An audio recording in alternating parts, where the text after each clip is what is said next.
За лучшие пьесы на чувашском языке заплатят 100 тысяч рублей. Такое постановление подписал глава республики Олег Николаев. Начать поиск молодых драматургов планируют с 2022 года. Средства получат два победителя в номинациях «Лучшая пьеса для взрослых» и «Лучшая пьеса для детей и юношества». Такой конкурс планируют проводить и дальше, один раз в 3 года. Драматурги Чувашии рассказали, примут ли они участие в конкурсе и на что потратят средства в случае победы.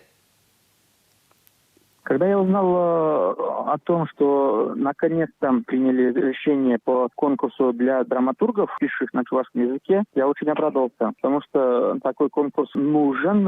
Я считаю, было время, когда этот конкурс проводился ежегодно, и многие литераторы включались в драматургию.